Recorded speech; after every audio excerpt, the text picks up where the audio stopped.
তার ফাইনাল ধ্বংসের কিছু বর্ণনা কোরআন মাজিদে আছে, হাদিসেও আছে। ইজা সামাউ ফাতারাত ওয়াইদাল কাওয়াকিব তাসারাত ওয়াইদাল বিহার ফুজ্জিরাত, এবং আমি যে সূরা পাঠ করলাম সূরা কারিয়া, সূরা জিলজাল, এগুলোতে যে বর্ণনাগুলো আছে এগুলো ফাইনাল যখন ধ্বংস হয়ে যাবে পৃথিবী তখনকার বর্ণনা। আসমান জমিন, চন্দ্র, গ্রহ নক্ষত্র, সূর্য, পাহাড় পর্বত সব যখন চূর্ণ বিচূর্ণ হয়ে যাবে, ধ্বনিত তুলার ন্যায় আকাশে উঠবে, মানুষ হবে বিক্ষিপ্ত পঙ্গপালের ন্যায়, এটা ফাইনাল ধ্বংস। কিন্তু ওই ধ্বংসের পূর্বে কিছু ফিতনা বর্ণনা পবিত্র কোরআন এবং হাদিসে এসেছে, যেগুলোকে বলা হয় কিয়ামতের আলামত, কিয়ামতের চিহ্ন। কেন কিয়ামত কখন হবে তা কেউ জানে না। স্বয়ং ইসরাফিলও জানে না কিয়ামত কখন হবে, জিব্রাইলও জানে না কিয়ামত কখন হবে, মুহাম্মদ সাল্লাল্লাহু আলাইহি সাল্লামও জানতেন না কিয়ামত কখন হবে।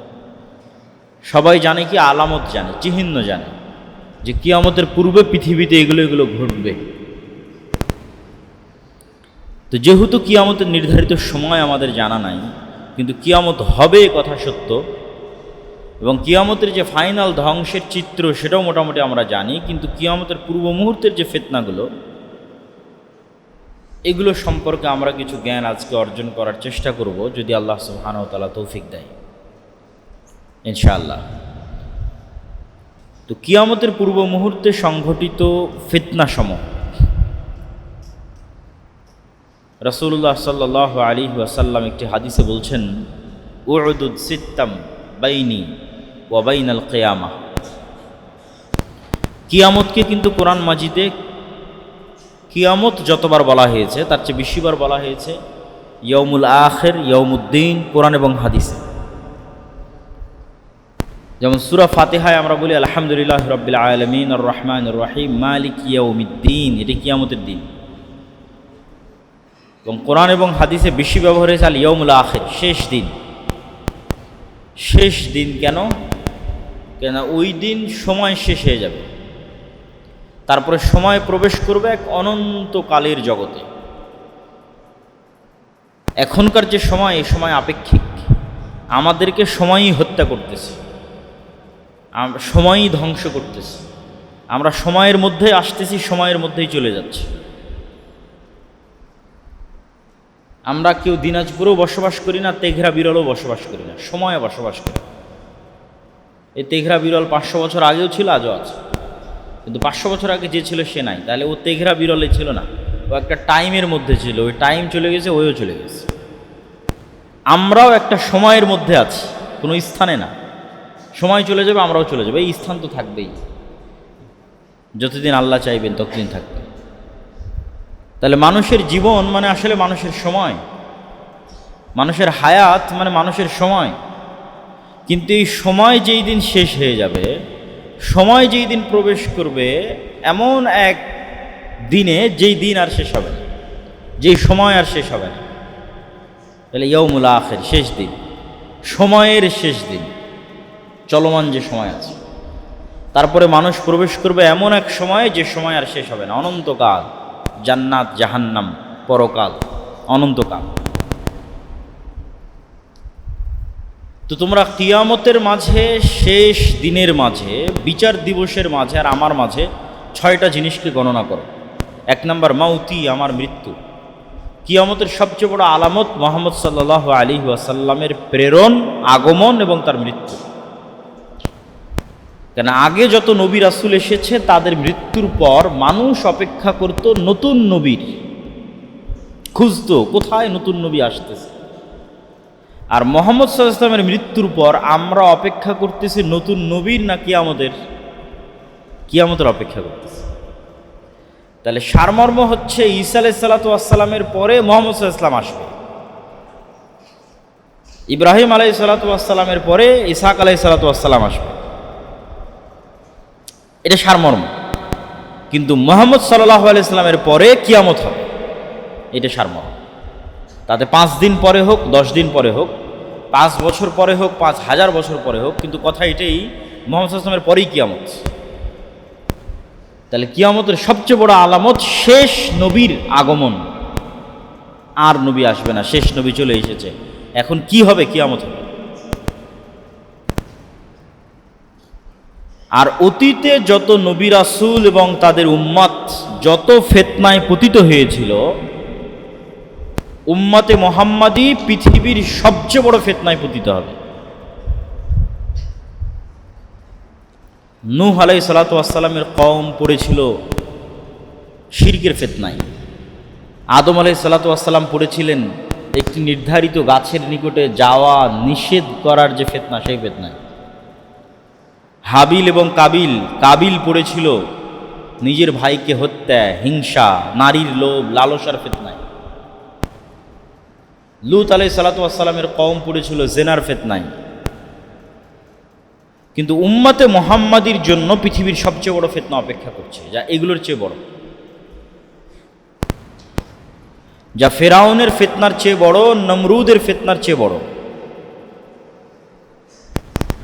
সেই ফিতনা হচ্ছে দাজ্জালের ফিতনা। কেন দাজ্জালের ফিতনা ফেরাউন এবং নমরুদের ফিতনার চেয়ে বড়? কেননা আমাদের সামনে যে কোরআন আছে, এই কোরআনে যত যুক্তি তর্ক শিরকের বিরুদ্ধে, বাতিল ইলাহের বিরুদ্ধে তুলে ধরা আছে, সেই সকল যুক্তি তর্কের সারমর্ম হচ্ছে, হে দুনিয়ার মানুষ, তোমরা যেই সমস্ত ইলাহের ইবাদত করতেছ এরা কেউ রব হওয়ার যোগ্য নয়। সারমর্ম, যে রব হওয়ার যোগ্য নয় সে ইবাদতেরও যোগ্য নয়। এই দুটা বাক্যকে কোরআনে হাজারো অ্যাঙ্গেল থেকে ফুটিয়ে তোলা আছে। যেমন দুই একটা অ্যাঙ্গেল বলি। কোরআনে আল্লাহ সুবহানাহু ওয়া তাআলা বলবেন, ইব্রাহিম আলাইহিস সালাম বলতেছে তার বাপকে, ইয়া আবাতি লিমা তা'বুদ, হ্যাঁ আমার পিতা, আপনি কেমনে এমন মূর্তির পূজা করেন যে মূর্তি শুনে না দেখে না? যে মূর্তি শুনে না দেখে না, এটা বলে কি বুঝাতে চাওয়া হচ্ছে? যে তুমি যে মূর্তির ইবাদত করতেছো এই মূর্তির রব হওয়ার যোগ্যতা নাই। কেন? ও শুনতে পায় না, দেখতে পায় না। যার রব হওয়ার যোগ্যতা নাই তার তুমি কেমনে ইবাদত করো? আর এক জায়গায় গিয়ে আল্লাহ সুবহানাহু ওয়া তাআলা বলবে কোরআন মাজিদে, তোমরা যেই সমস্ত বাতিল ইলাহের ইবাদত করো এদেরকে বলো তো যারা একটা মাছি সৃষ্টি করতে পারবে কিনা। কেন আল্লাহ এই কথা বলতেছে?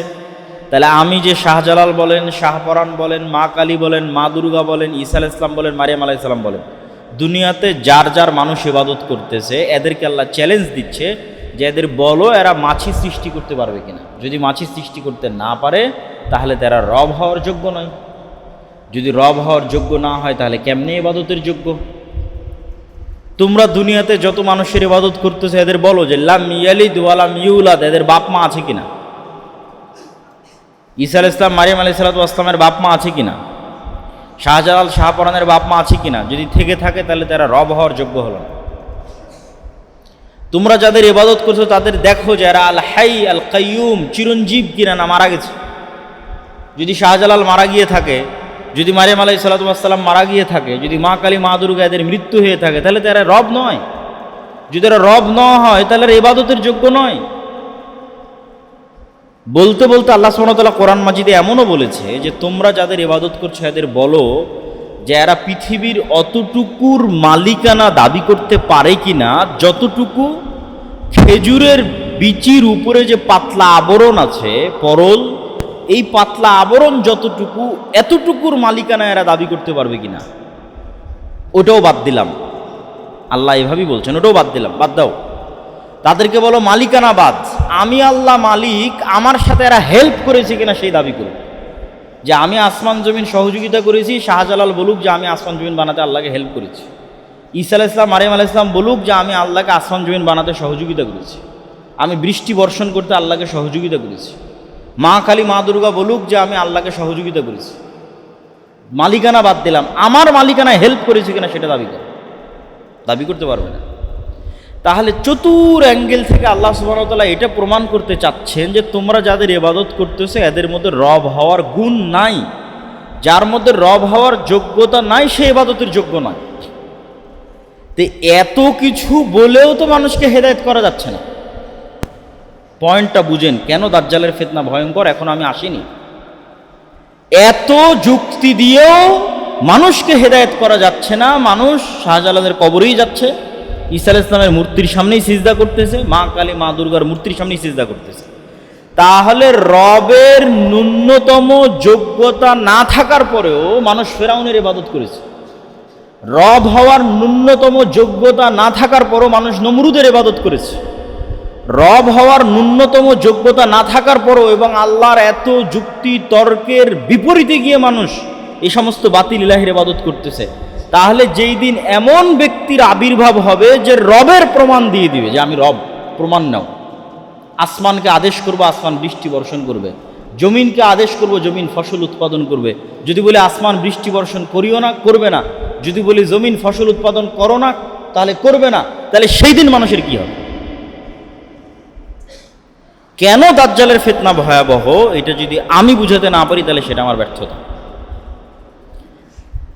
বাতিল ইলাহ যাদের রব হওয়ার ন্যূনতম যোগ্যতা নাই তাদের থেকেই তো মানুষকে হেদায়েত করা যাচ্ছে না।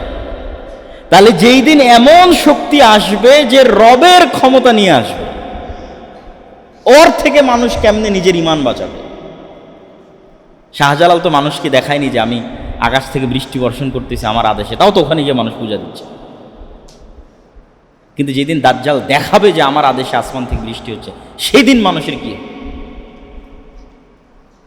এই জন্য এটি পৃথিবীর ইতিহাসের সবচেয়ে ভয়ঙ্কর ফিতনা। এই রকম ভয়াবহ ফিতনা পৃথিবী তার অতীতে কোনোদিন আসেনি। আর এই ফিতনা থেকে মানুষের পক্ষে বেঁচে থাকাও সহজ নয়, অনেক কঠিন। মানুষকে এত যুক্তি তর্ক দিয়ে বাতিল ইলাহ থেকে বাঁচিয়ে রাখা যাচ্ছে না, তো দাজ্জাল থেকে কিভাবে বাঁচিয়ে রাখা যাবে? কেন দাজ্জাল তো তখন রবের প্রমাণ দেবে, তখন তো আর যুক্তি তর্ক খাটবে না। এখন তো অন্তত আমি চ্যালেঞ্জ করতে পারতেছি, আরে ও তো এটা পারে না, ও তো এটা পারে না। দাজ্জাল বলবে আমি পারি, মরা মানুষকে জীবিত করে দিই। এই জন্য দাজ্জালের ফিতনা পৃথিবীর সবচেয়ে বড় ফিতনা। আর এই ফিতনা মোকাবেলা করবে উম্মতে মুহাম্মাদী। রাসূলুল্লাহ সাল্লাল্লাহু আলাইহি ওয়াসাল্লাম বললেন, আমার পরে কিয়ামত পর্যন্ত 6টা জিনিসকে গণনা করো। 1 নাম্বার আমার মৃত্যু, 2 নাম্বার মসজিদে আকসার বিজয়, যা ইতিমধ্যে 2 বার হয়েছে, 2 বারই খ্রিস্টানদের কাছ থেকে বিজয় করা হয়েছে। আর যদি 3য় বার বিজয় হয় তাহলে হবে ইহুদিদের নিকট থেকে। 3 নাম্বার এমন ভয়ঙ্কর মহামারী যে প্রাণীতে যদি মহামারী লাগে যেমন একটাও বাঁচে না, মুরগির খামারে যদি মহামারী লাগে তো সব মুরগি মরে সাফ হয়ে যায়, একটাও মুরগি বাঁচে না। তো এরকম মহামারী দেখা দিবে যে মানুষ পৃথিবীর মরে সব সাফ। 600 কোটির মধ্যে 1 লক্ষ বেঁচে আছে, সব মরে গেছে। 10 লক্ষ বেঁচে আছে, সব মরে গেছে। 1 কোটি বেঁচে আছে, সব মরে গেছে। এরকম ভয়ঙ্কর ভয়াবহ মহামারী। তো যখনই ভয়ঙ্কর ভয়াবহ কোনো মহামারী দেখা দিয়েছে, সাহাবিরা, তাবিরা, আলেম ওলামারা মনে করেছে এটাই মনে হয় সেই মহামারী। আল্লাহ ভালো জানে সেটা কোন মহামারী। তারপরে এমন ধন সম্পদের আধিক্য হবে যে মানুষকে 100 টাকা দিলেও মনে করবে কম দিল। কেন? ওর নিজের কাছে এত হাজার হাজার টাকা আছে, 1 কোটি টাকা দিলে মনে করবে যে দিল মনে হয় কিছু, যেহেতু 1 কোটি টাকা দিয়েছে। কিন্তু 100 টাকা এটা গণনার মধ্যেই আসবে। কিছু কিছু আলেম ওলামা বলেছেন এটা ওমর ইবনে আব্দুল আজিজের যুগে পার হয়ে গেছে। আল্লাহু আলাম। তারপরে রাসূল সাল্লাল্লাহু আলাইহি ওয়াসাল্লাম বললেন, এমন এক ফিতনা যেই ফিতনায় যুক্ত হয়ে যাবে আরবের প্রত্যেকটা ঘর। যেই ফিতনা থেকে বাকি থাকবে না, বেঁচে থাকবে না আরবের একটা ঘর। পৃথিবীর সব ঘর নয়, আরবের সব ঘর। যদি আমরা বলি মোবাইল, স্যাটেলাইট, তাহলে তো পৃথিবীর সব ঘর। এমন ফিতনা যাতে আরবের কোনো ঘর বাকি থাকে। এটার সঠিক ব্যাখ্যা এটাই যে যুদ্ধ বিগ্রহ, গণ্ডগোল, মারামারি। এমন যুদ্ধ বিগ্রহ, এমন গণ্ডগোল, মারামারি যেটাতে সারা আরবের সব মানুষ যুক্ত হয়ে যাবে। এটার সাপোর্টে আর একটা হাদিস তুলে ধরা যায়। রাসূল সাল্লাল্লাহু আলাইহি ওয়াসাল্লাম বললেন, অচিরেই ফরাত নদী থেকে জিবালুয যাহাব, স্বর্ণের পাহাড় বের হবে। এই স্বর্ণের পাহাড় নিয়ে আরবের মানুষ এমন ভয়ঙ্কর যুদ্ধে লিপ্ত হবে, তোমাদের সময় যদি এরকম কোনো ঘটনা ঘটে তোমরা খবরদার ওই স্বর্ণ নিয়ে মারামারিতে যুক্ত হবে না। এটা ফিতনা। স্বর্ণ মানে যদি প্রকৃত স্বর্ণ হয় তাও ঠিক। কেন? আজ থেকে 500 বছর আগের মানুষও বিশ্বাস করবে না যে মাটির নিচ থেকে এভাবে তেল বের হচ্ছে। আর সেই তেল দিয়ে আমরা বিমান চালাচ্ছি আর গাড়ি চালাচ্ছি। তাহলে মরুভূমির নিচে যে তেল আছে এটা যেমন মানুষ জানতো না, তো মরুভূমির নিচে যে পানির নিচে, সমুদ্র নদীর নিচে যে স্বর্ণ আছে এটা অজানা, অস্বাভাবিক না। আর যদি স্বর্ণ মানে দামি কিছু হয়, তো তেল তো অনেক দামি, স্বর্ণের চেয়ে দামি। মানুষ স্বর্ণের চেয়ে দামি না হলে পেট্রোল পাম্পে লাইন দিয়েছে, কত টাকায় বিক্রি করবে, তত টাকা দিয়ে মানুষ কিনে নেবে। স্বর্ণের চেয়ে বেশি দামেও কিনে নেবে তেল। তো তেল নিয়ে মারামারি হতে পারে, আল্লাহু আলাম। কিন্তু এমন এক ফিতনা যাতে আরবের প্রত্যেক ঘর যুক্ত হবে। সুম্মা হুদনাতুন বাইনাকুম ওয়া বাইনার রোম, তারপরে এমন একটা চুক্তি, যেই চুক্তি তোমাদের মধ্যে আর রোমানদের মধ্যে হবে। তো এই হাদিস যখন যে যুগের আলেম পড়েছে, সে তার যুগ অনুযায়ী মিলাতে চেয়েছে। যেমন আজ থেকে 500 বছর আগে যদি কোনো আলেম এই হাদিস পড়ে, তো 500 বছর আগে ইসরায়েলও ছিল না, 500 বছর আগে আমেরিকাও ছিল না। তাহলে তার কল্পনায় তো আর আমেরিকা আসবে না, তার কল্পনায় তো আর ইসরায়েলও আসবে না। হ্যাঁ, ইউরোপ ছিল, তার কল্পনায় ইউরোপ আসতে পারে। তো তোমাদের মধ্যে আর রোমান খ্রিস্টানদের মধ্যে একটা চুক্তি হবে। মানে এই খ্রিস্টান রোমান কারা? আমরা যদি এখন দেখি, তাহলে এখন দেখতে পাই ইউরোপ দেখতে পাই, আমেরিকা দেখতে পাই, রাশিয়া দেখতে পাই। আল্লাহু আলাম কারা হবে তারা, যাদের সাথে মুসলমানদের চুক্তি হবে। কিন্তু এতটুকু নিশ্চিত, খ্রিস্টানদের সাথে মুসলমানদের চুক্তি হবে। খ্রিস্টানদের সাথে মুসলমানদের চুক্তির ভিত্তিতে 1/3 শত্রুর বিরুদ্ধে মুসলমানেরা যুদ্ধ করবে। এই তৃতীয় শত্রু কারা? ওই যে বললাম 500 বছর আগে যে হাদিস পড়েছে তার কাছে একরকম মনে হতে পারে, আজকে আমি পড়ছি আমার কাছে একরকম মনে হতে পারে, 500 বছর পরে যে পড়বে তার কাছে আর এক রকম মনে হতে পারে। 500 বছর পরে আমেরিকা, ইসরায়েল, চায়না, রাশিয়া নাও থাকতে পারে, অন্য কেউ আসবে, তখন সে হয়তো তার সাথে মিলানোর চেষ্টা করবে। কিন্তু এতটুকু নিশ্চিত যে খ্রিস্টান আর মুসলমানদের চুক্তি হবে, খ্রিস্টান আর মুসলমানেরা মিলে 1/3 শত্রুর বিরুদ্ধে যুদ্ধ করবে। ওই তৃতীয় শত্রু ইহুদিও হতে পারে, হিন্দুও হতে পারে, চাইনিজ, মায়ানমারের বৌদ্ধরাও হতে পারে। কারা আল্লাহ ভালো জানে কারা হবে। এই যুদ্ধে খ্রিস্টান এবং মুসলমানদের বিজয় হবে। বিজয় হওয়ার পর একজন খ্রিস্টান ক্রুশ উঁচিয়ে ধরে বলবে যে এটার কারণে বিজয় হয়েছে। তখন এক মুসলমান উঠে ওই ক্রুশকে ভেঙে দিবে, অন্য রিওয়ায়েতে আছে ওই ব্যক্তিকেই হত্যা করবে। তখন খ্রিস্টান আর মুসলমান আলাদা হয়ে যাবে। এই একটা বিষয়কে কেন্দ্র করে এরা এবার নিজেরা যুদ্ধে জড়িয়ে পড়বে। এই যে খ্রিস্টান এবং মুসলমানদের এই যুদ্ধ, এই যুদ্ধই হচ্ছে পৃথিবীর সবচেয়ে ভয়ঙ্কর এবং ভয়াবহ যুদ্ধ। এই যুদ্ধটাই হচ্ছে মালহামাল কুবরা, এই যুদ্ধটাই হচ্ছে বাইবেলে বলা আর্মাগেড্ডন, পৃথিবীর ইতিহাসের সবচেয়ে ভয়ঙ্কর রক্তক্ষয়ী যুদ্ধ। এটা এখন হবে। এই যে খ্রিস্টানরা আলাদা হয়ে গেল, মুসলমানরা আলাদা হয়ে গেল, এরা এখন মুখোমুখি। রাসূল সাল্লাল্লাহু আলাইহি ওয়াসাল্লামের বর্ণনা অনুযায়ী সেই দিন খ্রিস্টানদের পদাতিক সোলজার বাহিনীর ফাইটারের সংখ্যা হবে 9,65,000, প্রায় 10 লক্ষ। আর যুদ্ধটা হবে সিরিয়া এবং তুরস্কের সীমান্তবর্তী অঞ্চলে। আর এই যুদ্ধে মুসলমানেরা 3 ভাগে বিভক্ত হয়ে যাবে। এক ভাগ যুদ্ধের মাঠ থেকে পালিয়ে যাবে।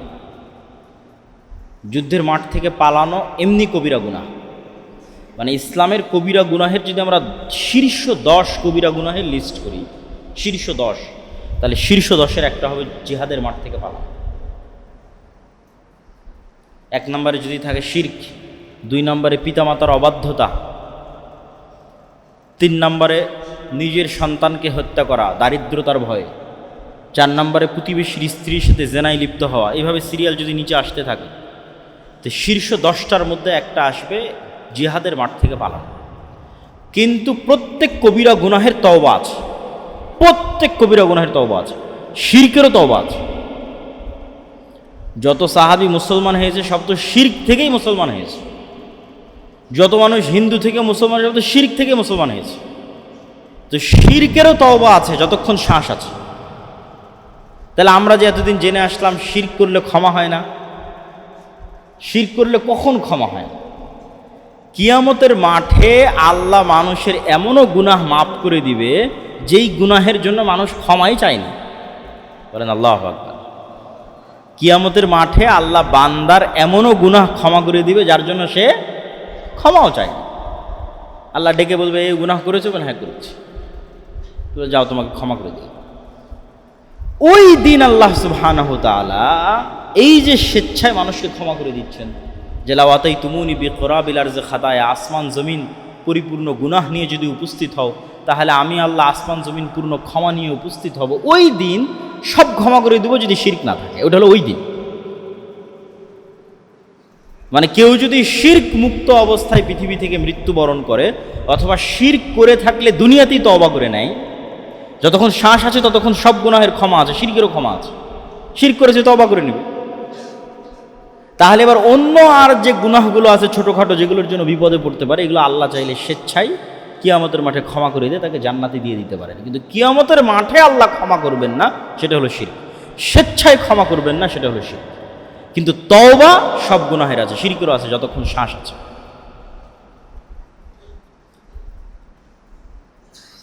তো আমরা আলোচনা করছিলাম যে কিয়ামতের পূর্ব মুহূর্তে এই যে ভয়ঙ্কর যুদ্ধ, এই ভয়ঙ্কর যুদ্ধ থেকে যারা পালিয়ে যাবে তাদের ক্ষমা নাই। লা ইয়াতুবুল্লাহু আলাইহিম আবাদা। এই ভয়ঙ্কর যুদ্ধের দিন যারা জিহাদের মাঠ থেকে পালিয়ে যাবে, এদের তওবা কোনোদিন কবুল হবে না। তাহলে সব গুনাহের তওবা আছে, কিন্তু এই দিনের যুদ্ধের পালানোর তওবা নাই। 3 ভাগের 1 ভাগ মুসলমান শহীদ হয়ে যাবে, হুম আফজাল শুহাদাইল আরজ, তারা পৃথিবীর শ্রেষ্ঠ শহীদ। 3 ভাগের 1 ভাগ মুসলমান বিজয় অর্জন করবে। এই যে যারা বিজয় অর্জন করবে, আল্লাহ নবী বলছে এরাই কুস্তুনতুনিয়া তথা তুরস্কের ইস্তাম্বুল বিজয় করবে। আর এক হাদিস রাসূল সাল্লাল্লাহু আলাইহি ওয়াসাল্লাম বলতেছেন, ইসহাক আলাইহিস সালাতু ওয়াস সালামের বংশের 70,000 মানুষ যতদিন এমন এক শহর বিজয় না করতেছে, যেই শহরের এক পাশে সমুদ্র আর এক পাশে সমতল, যেই শহরকে তারা তরবারি, তীর, ধনুক, অস্ত্র, গুলি দিয়ে বিজয় করবে না, শুধু মুখের আওয়াজ লা ইলাহা ইল্লাল্লাহ আল্লাহু আকবার দিয়ে বিজয় করবে, ততদিন কিয়ামত হবে না।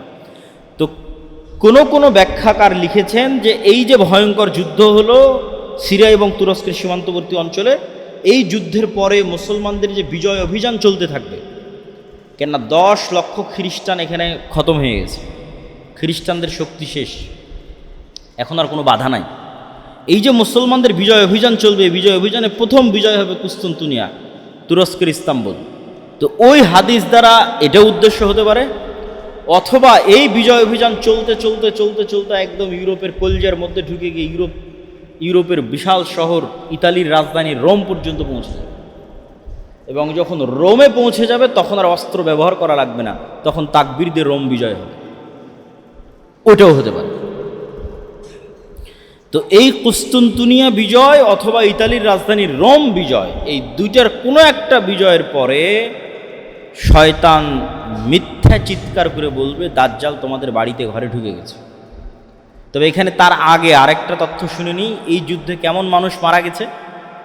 এই যুদ্ধে এত মানুষ মারা গেছে যে পাখি 1 মাস আকাশে উড়লে লাশের সারি শেষ হবে না। এত মানুষ মারা গেছে যে গনিমতের মাল ও মালের ওয়ারিস কেউ থাকবে না, যে আমি যদি গনিমতের মাল পাবো তো আমার বংশে কেউ বেঁচে নাই, তো কে ওয়ারিস হবে? মানুষ যে মারা গেছে তার যে সয় সম্পত্তি রেখে গেছে, কে ওয়ারিস হবে? তার পুরো বংশে যদি 100 জন থাকে তো মাত্র 1 জন বেঁচে থাকে। এই ভয়ঙ্কর ভয়াবহ যুদ্ধ হচ্ছে সেই যুদ্ধ। এই যুদ্ধের আরেকটা তথ্য রাসূল সাল্লাল্লাহু আলাইহি ওয়াসাল্লাম বলেছেন যে এই যুদ্ধে ইয়াখরুজু খিয়ারু আহলিল আরজ মিনাল মাদিনা, এই যুদ্ধে তৎকালীন বিশ্বের সবচেয়ে আল্লাহওয়ালা তাকওয়াবান পরহেজগার মানুষেরা মদিনা থেকে বের হয়ে আসবে সিরিয়ার এই যুদ্ধে অংশগ্রহণ করার জন্য। যাদেরকে রোমান খ্রিস্টানরা বলবে তোমাদের সাথে তো আমাদের কোনো সমস্যা নেই, তোমরা কেন এই যুদ্ধে অংশ নিচ্ছ, তারা বলবে আমরা আমাদের সিরিয়ার ভাইদের একাই ছেড়ে দিতে পারি না, এই জন্য আমরাও এই যুদ্ধে অংশ নিব। তথা মদিনা এবং সিরিয়ার মানুষেরা হবে এই বিশাল মুজাহিদ বাহিনীর একটা বড় অংশ, সিরিয়ার মানুষ এবং মদিনার মানুষ। তো এই যে এই যুদ্ধের পরে খ্রিস্টানদের যে পরাজয় হয়ে গেল, এদের তো আর কিছু বাকি নাই। এখন বিজয়ের পর বিজয়, বিজয় চলতে চলতে ইতালির রাজধানী রোম পর্যন্ত পৌঁছতে পারে মর্মে কিছু হাদিসের ব্যাখ্যা এবং কিছু জয়ীফ হাদিস দ্বারাও প্রমাণিত হয়, আল্লাহ ভালো জানে। অথবা তুরস্কের ইস্তাম্বুল পর্যন্তই শেষ। তুরস্কের ইস্তাম্বুল হোক অথবা ইতালির রাজধানী রোম হোক, শয়তান যখন আকাশ থেকে চিৎকার করে বলবে তোমাদের বাড়িতে দাজ্জাল প্রবেশ করেছে, তখন এই মুমিন মুজাহিদরা হতভম্ব হয়ে যাবে, কেন এটা পৃথিবীর সবচেয়ে বড় ফিতনা, দাজ্জালের আগমন। তখন তারা দাজ্জাল সত্যি এসেছে কি না এই ভয়ঙ্কর শকিং নিউজে যুদ্ধ বাদ দিয়ে, বিজয় অভিযান বাদ দিয়ে আবার ফিরে আসবে সিরিয়াতে। তো এখনও দাজ্জাল বের হয়নি, কিন্তু সিরিয়ার রাজধানী দামেশকে ফিরে আসতে আসতে দাজ্জাল সত্যি বের হয়ে যাবে। দাজ্জাল সত্যি সত্যি প্রকাশ পাবে, এবং দাজ্জাল প্রকাশ পাওয়ার পর তার যে ফিতনা হবে, সে ফিতনা খুব ভয়াবহ। রাসূল সাল্লাল্লাহু আলাইহি ওয়াসাল্লাম বললেন, তার গতি হবে কাগাইসিন ইস্তাদবারাতহুর রিহ, আকাশের ঝড় বৃষ্টি হলে মেঘমালার গতি যেমন থাকে তেমন। তার পৃথিবীতে বসবাস হবে 40 দিন, একদিন 1 বছর, দ্বিতীয় দিন 1 মাস, তৃতীয় দিন 1 সপ্তাহ। এবং সে যেই অঞ্চল দিয়ে যাবে, যে অঞ্চলের মানুষ ঈমান আনবে, তাদের ধন সম্পদ মৌমাছি যেভাবে মধুর চাকের পিছনে ছোটে, ধন সম্পদ টাকা পয়সা ওই এলাকার মানুষের পিছনে ওইভাবে ছুটবে, আরামায়েশ। আর যারা ঈমান আনবে না, তাদের কোনো খাবারই থাকবে না। যেহেতু জমিনও ফসল উৎপাদন করবে না, সেহেতু পাতাও থাকবে না। তো কি খাবে? এরকম কাঠ, তীর, ধনুক, কাঠ, এগুলো চাবিয়ে চাবিয়ে এগুলোর মধ্যে থেকে যদি কোনো রস বের হয়, সেটা তখন মানুষ খাবে। এটা হচ্ছে আমার হাদিস। কেন? যেহেতু জমিন একটা ঘাসও উৎপাদন করবে না, তাহলে তো ঘাসও পাবে না, পাতাও পাবে না। তাহলে কী পাবে? আগে থেকে বাড়িতে থাকা যে কাঠ খড় যেগুলো ছিল, সেগুলো চাপাবে। এরকম ভয়ঙ্কর দুর্ভিক্ষের মধ্যে পড়ে যাবে মুসলমানরা, যারা ঈমান না আনবে না দাজ্জালের উপর তারা। এবং দাজ্জালের এই অলৌকিক ক্ষমতা যে মৃতকেও জীবিত করতে পারে, জান্নাত থাকবে, জাহান্নাম থাকবে, সব থাকবে। এই অলৌকিক ক্ষমতাকে মোকাবেলা করার জন্য আর এক অলৌকিক ক্ষমতাধর ঈসা আলাইহিস সালাতু ওয়াস সালাম আসবেন, যার অলৌকিক ক্ষমতা এত ভয়ঙ্কর, এরকম নিঃশ্বাস তার যতদূর পর্যন্ত যাবে, এতদূর যে কাফের থাকবে সে নিঃশ্বাসে মারা যাবে। এইরকম অলৌকিক ক্ষমতা সম্পন্ন, নিঃশ্বাসে কাফের মারা যাবে। এবং দেখলে দাজ্জাল মারা যাবে, অস্ত্র প্রয়োগ করা লাগবে না। দাজ্জাল চোখ দিয়ে দেখবে ঈসা আলাইহিস সালাতু ওয়াস সালামকে, এই দৃষ্টিতে সে মারা যাবে। কিন্তু তাকে মরতে দেওয়া হবে না। ঈসা আলাইহিস সালাতু ওয়াস সালাম তাকে নিজে হাতে হত্যা করবে। বাবিলুদ, যা ইসরায়েলের রাজধানী তেল আবিব থেকে অতি নিকটে। এবং দাজ্জালের এই ফিতনার সাথে আরেকটি জিনিস খুব গুরুত্বপূর্ণভাবে জড়িত, সেটি হচ্ছে দাজ্জাল কোথায় আছে, দাজ্জালের ফিতনা থেকে আমরা বাঁচব কীভাবে। তো দাজ্জাল কোথায় আছে মর্মে তামিম আদ-দারির একটি হাদিস খুব প্রসিদ্ধ, যে এক সমুদ্র সফরে তামিম আদ-দারি বের হলো 30 জন মানুষ নিয়ে। ঝড় বৃষ্টিতে নৌকার কোনো দিক থাকলো না, সমুদ্রের ঢেউ তাদের নিয়ে খেললো 1 মাস। 1 মাস পর যখন ঝড় বৃষ্টি থামলো, এক দ্বীপে গিয়ে ভিড়ল। সেই দ্বীপে দেখে এক জীব জন্তু, জানোয়ার, প্রাণী, যার আগা মাথা সব লোম দিয়ে ঢাকা, প্রাণী কথা বলতেছে। তা যেহেতু আমরা কোনোদিন গরু, ছাগল, মহিষ, ভেড়া, মুরগি এদের কথা বলতে দেখিনি, তাহলে জীবজন্তু, জানোয়ার কথা বললে তো আমরা ভয় পেয়ে যাব। তো তাদেরও তাই হলো, তারা মনে করলো তো জিন। মানুষ কথা বলতে পারে, প্রাণী কিভাবে কথা বলে, পশু কিভাবে কথা বলে, জানোয়ার কিভাবে কথা বলে, জীব জন্তু কিভাবে কথা বলে। তো ওকে জিন শয়তান মনে করে মানুষের খোঁজে সে বলল যে এইদিকে এক মানুষ আছে, যাও দেখা করো। তো এই মনে করে সেই দিকে আগাতে থাকলো। গিয়ে দেখে সেখানে বৃহৎ আকৃতির এক মানুষ, যেরকম বৃহৎ আকৃতির মানুষ অতীতে কোনোদিন দেখে।